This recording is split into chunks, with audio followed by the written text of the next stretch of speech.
নমস্কার বন্ধুরা, আশা করছি সকলে ভালো আছেন, সুস্থ আছেন। দিশারি উইথ ব্রুকলিনে আপনাদের সকলকে স্বাগত। আমাদের চারপাশে আত্মীয় স্বজন, বন্ধু বান্ধব যারা আছেন তাদের মধ্যে দেখবেন কিছু মানুষ আছেন যারা অপমান করতে খুব ভালোবাসে।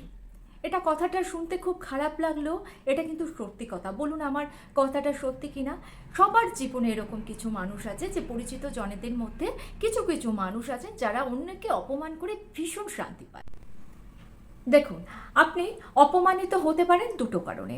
প্রথমত, হয়তো আপনার নিজের কখনো ভুল হয়ে গিয়েছে, জেনে হোক বা অজান্তে হোক কখনো আপনি কোনো ভুল করে ফেলেছেন, তার ফলে কোনো মানুষ হয়তো দুঃখ পেয়েছে, সেই মানুষটা হয়তো অপমানিত বোধ করেছে, সেই জন্য আপনি অপমানিত হতে পারেন। সেক্ষেত্রে আপনার নিজস্ব একটু আত্মবিশ্লেষণের প্রয়োজন আছে। আপনাকে বুঝতে হবে যে কোনটা ঠিক, কি কোন কথাটা বললে ঠিক হবে, কোনটা ভুল, সেটা আপনি নিজেই ঠিক করে নিতে পারেন।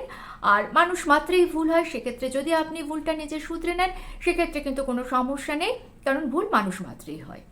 কিন্তু কিছু কিছু মানুষ আছে যারা আপনাকে হিংসা করে, আপনাকে দুঃখ দিতে চায়, আপনাকে ভেঙে দিতে চায়, আপনাকে ডিমোটিভেট করতে চায়, আপনার কনফিডেন্স লেভেলটাকে ভেঙে গুঁড়িয়ে দিতে চায়। আপনি যত দুঃখ পাবেন তাদের তত আনন্দ হবে। এসব ক্ষেত্রে আপনি কি করেন? আপনি দুটো জিনিস করেন। প্রথমত, আপনি প্রচণ্ড রেগে যান। যে আপনাকে অপমান করলো আপনি তাকেও 10টা কথা বলে দিলেন, প্রচণ্ড রেগে মেগে বলে দিলেন। আর না হলে আপনি বাড়িতে এসে কাঁদেন, চোখের জল ফেলেন। দুটোর কোনোটাই করবেন না। কারণ আপনি যদি রাগারাগি করেন, 10টা বাজে কথা বলেন, সেটা কিন্তু যে আপনাকে অপমান করেছে তার উদ্দেশ্য কিন্তু সফল হলো। দেখুন, প্রত্যেকটা মানুষের কিন্তু একটা স্ট্যান্ডার্ড আছে। যে অপমান করেছে তার তো স্ট্যান্ডার্ডটা বোঝাই যাচ্ছে, তার স্ট্যান্ডার্ড আপনার থেকে অনেক লো। সে কি করছে? আপনাকে রাগিয়ে দিচ্ছে, রাগিয়ে দিয়ে নিজের স্ট্যান্ডার্ডে আপনাকে নামিয়ে নিয়ে আসছে। সে ওইটাই চায় যে আপনি রেগে যাবেন, রেগে মেগে তাকে 10টা বাজে কথা বলবেন, 10টা লোক দেখলো, আপনার মান সম্মান একেবারে ধুলোয় গড়াগড়ি খেলো, তার উদ্দেশ্য সফল হলো। তাই রেগে কখনো যাবেন না। আর নাম্বার 2, আপনি কি করেন? আপনি রাগ করলেন না, কিছু তাকে বললেন না, প্রচণ্ড দুঃখ পেলেন, পেয়ে আপনি 5 দিন ধরে কান্নাকাটি করলেন, ঘরের দরজা বন্ধ করে কান্নাকাটি করলেন, কারোর সঙ্গে কথা বললেন না। এটা তো একেবারেই করবেন না। কেন কাঁদবেন? অন্যের জন্য আপনি কেন কাঁদবেন? তাহলে কি করবেন আপনি? চুপ করে থাকবেন? কখনো নয়, জবাব আপনাকে দিতেই হবে। কারণ যে একবার অপমান সহ্য করে সে মানুষ, যে দ্বিতীয়বার অপমান সহ্য করে সে মহান মানুষ, আর যে 3বার অপমান সহ্য করে সে মূর্খ। এই মূর্খমিটা আপনি করবেন? কখনোই নয়। এই মূর্খমিটা কখনোই করবেন না। জবাব আপনাকে দিতেই হবে, কিন্তু পদ্ধতিটা হবে ভিন্ন। কিভাবে আপনি জবাব দেবেন সেটাই আজকে আমি আলোচনা করব। তাহলে জবাব কিভাবে দেবেন? নাম্বার 1, নিজেকে প্রত্যেক দিন ডেভেলপ করুন। দেখুন, বই থেকে কিন্তু সবসময় শিক্ষা লাভ করা যায় না, বাস্তব জীবন থেকেও আমাদের অনেক সময় শিক্ষা লাভ করতে হয়। নিজেকে যত বেশি ডেভেলপ করবেন তত আপনার কনফিডেন্স লেভেল বাড়বে, তত আপনার পার্সোনালিটি বাড়বে। আর যত পার্সোনালিটি বাড়বে তখন মানুষ আপনাকে একটা কথা বলার আগে না 10বার ভাববে। নিজেকে কারুর কাছে সস্তা করে দেবেন না, খেলো করে দেবেন না। নিজের পার্সোনালিটিটাকে এতটাই স্ট্রং করুন যে শত্রুপক্ষ দূর থেকে আপনাকে দেখে জ্বলবে, কিন্তু কিছু বলার সাহস পাবে না। নিজেকে এই রকমভাবে তৈরি করুন। অনেকেই কিন্তু হাউসওয়াইফ, ছেলে মেয়ে নিয়ে তারা কিছুই সময় পান না। তারা বলবেন যে আমরা এখন আমাদের কাজের এত চাপ, আমাদের সংসার নিয়ে এতটাই ব্যস্ত যে আমরা অন্য কাজ কিভাবে করব। আমি বলবো এই সংসারের মধ্যে থেকেই কিন্তু আপনারা সেই কাজটা করতে পারেন। নিজের ছেলে মেয়েকে একেবারে মনের জোর দিয়ে মানুষ করুন। নিজের ছেলে মেয়ের প্রতি এতটা সময় দিন যে অন্য কোনো দিকে সময় দেবেন না। অপমানের জবাব দেওয়ার জন্য একটু সময় নিন। নিজের ছেলে মেয়েকে এমনভাবে তৈরি করুন যে 10 বছর পর যে আপনাকে অপমান করেছিল না, সে আপনাকে দেখে মনে মনে জ্বলবে, কিন্তু উপরে আপনার প্রশংসায় পঞ্চমুখ হবে। এটা হবে। নাম্বার 2, রাগ দেখাবেন না, আবার চুপ করেও থাকবেন না। চুপ করে থাকলে জীবনে কিচ্ছু পাবেন না।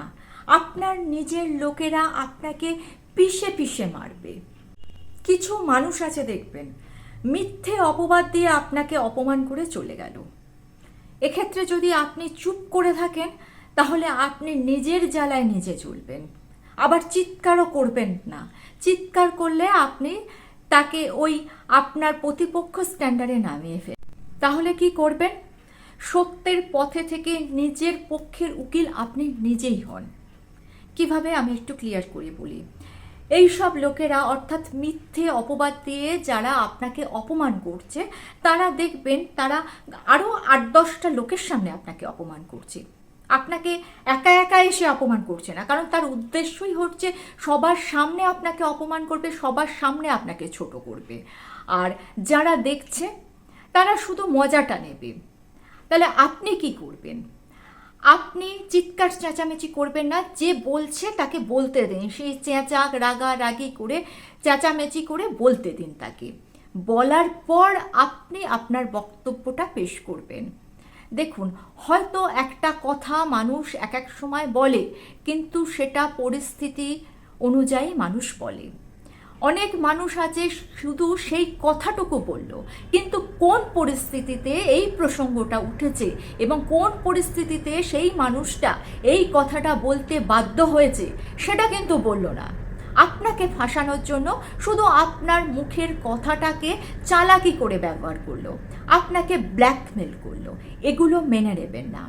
আপনি বলুন, আপনার বক্তব্য সত্যি কথাটা বলুন। সত্যের পথে জানবেন সবসময় জয় হয়। দেখুন, মিথ্যে দিয়ে না 2-4 দিন চালানো যায়, সত্যিটা সবার সামনে একদিন আসবে। আর সত্যি যদি আপনি বিচার চান তাহলে কিন্তু আপনাকে একটু অপেক্ষা করতে হবে। যে মানুষটা আপনাকে মিথ্যে অপবাদ দিয়ে আপনাকে অপমান করছে, সেই মানুষটার স্বভাবটাই কিন্তু ওই রকম। আর 8-10টা যে লোক দাঁড়িয়ে দাঁড়িয়ে দেখছে, মজা নিচ্ছে, তাদের সঙ্গে এই ব্যবহারটা করবে, ডেফিনেটলি করবে। আর তাদের সঙ্গে যখন এই ব্যবহারটা করবে, তারা সকলে বুঝতে পারবে যে আপনার সঙ্গে ঘটনাটা কি ঘটেছিল। সেদিন কিন্তু মানুষ আপনাকে বুঝতে পারবে, আপনাকে বিশ্বাস করবে, আপনাকে বলবে যে তুমি ঠিক ছিলে। এটা যদি না হয়ে থাকে আমাকে বলবেন, এটা অবশ্যই হবে। এখানে আবার কিছু কিছু মানুষ আছেন যারা বলেন আমরা কারোকে কিছু বলতে পারি না। মানুষ তাদেরকে নানান রকম কথা বলে যায়, তারা বলেন আমরা কিছু বলতেই পারি না, আমাদের মুখে তখন কোনো ভাষাই আসে না। দেখুন, বলতে আপনাকে হবেই, বলাটা শুরু করে দিন। বলতে পারি না বলে চুপ করে থেকে কিন্তু সমস্যার সমাধান হবে না। আপনি জলে না নেমেই যদি বলেন যে আমি সাঁতার কাটতে পারি না বা পারবো না, তাহলে তো হবে না। বলাটা শুরু করে দেন, দেখবেন আপনি ঠিক বলতে পারবেন। নাম্বার 3, মূর্খ, বিশ্বাসঘাতক, হিংসুটের লোকেদের থেকে দূরে থাকুন। বিশ্বাসঘাতককে কোনো দিন ক্ষমা করবেন না। বিশ্বাসঘাতকের কথায় কোনো দিন বিশ্বাস করবেন না। বিশ্বাসঘাতকের কথায় যদি আপনি বিশ্বাস করেন তাহলে আপনাকে কেউ বাঁচাতে পারবে। নাম্বার 4, দেখুন, সবাইকে অপমানের জবাব কিন্তু চড় মেরে দেওয়া যায় না। কারুকে কারুকে জবাব দিতে হয় কাজের মাধ্যমে। কিভাবে দেবেন? নিজেকে এমনভাবে তৈরি করুন যারা বা যে আপনাকে একদিন অপমান করেছিল তারা আপনার উন্নতি দেখে হিংসায় জ্বলে পুড়ে মরবে। ইগনোর করুন, ইগনোর করতে শিখুন। এমনভাবে ইগনোর করুন যে তাকে বুঝিয়ে দিন যে তুমি আমার কথা বলার যোগ্যই। তাকে বুঝিয়ে দিন যে আমি যে এতদিন তোমার সঙ্গে ভালো সম্পর্ক রেখেছিলাম সেটা হচ্ছে আমার মহানুভবতা। আমার ভালো মানুষের সুযোগ নিয়ে তুমি যে বিহেভিয়ারটা আমার সঙ্গে করলে, তার শাস্তি স্বরূপ তোমাকে আমি একটা চড় মারতে পারছি না, কিন্তু তোমাকে আমি বুঝিয়ে দিতে চাই যে তোমার স্ট্যান্ডার্ডটা কোথায়। তাকে বুঝিয়ে দিন যে আপনার স্ট্যান্ডার্ডটা কোথায়। আর এই সব লো স্ট্যান্ডার্ডের মানুষদের সঙ্গে যে আপনি কথা বলেন না, সেটা তাকে হাড়ে হাড়ে বুঝতে দিন। দেখবেন জ্বলে পুড়ে মরছি। আপনারা হয়তো বলবেন যে আপনি শুধু বলে যাচ্ছেন অপেক্ষা করুন, অপেক্ষা করুন। কত অপেক্ষা করব? মানুষ অপমান করে চলে যাবে, অপেক্ষা করব? একটু অপেক্ষা করুন না, একটু অপেক্ষা করুন, দেখবেন ফল পাবেন, ডেফিনেটলি ফল পাবেন। আর এরপরে হয়তো আপনি আমার ভিডিও আর কোনো দিন দেখবেনই না, আমাকে ভুলে যাবেন, সেটা হতেই পারে। কিন্তু যখন 2 বছর 3 বছর পরে আমার কথাটা মিলে যাবে, ইউটিউবে তো এত ভিডিও দেখছেন, আমার কথাটা কিন্তু এই ভিডিওটার কথা আপনার মনে থাকবে যে একটা ভিডিও দেখেছিলাম, এতে বলেছিল যে 2 থেকে 3 বছর 4 বছর পরে যে আপনাকে অপমান করেছে বা যারা আপনাকে অপমান করেছে তারা আপনাকে দেখে হিংসায় জ্বলে পুড়ে মরবে। এটা মিলবেই। পৃথিবীতে সবার অধিকার আছে সুন্দরভাবে বাঁচার, আপনারও অধিকার আছে। আপনি কেন অন্যের কারণে সেই অধিকার থেকে নিজেকে বঞ্চিত করবেন?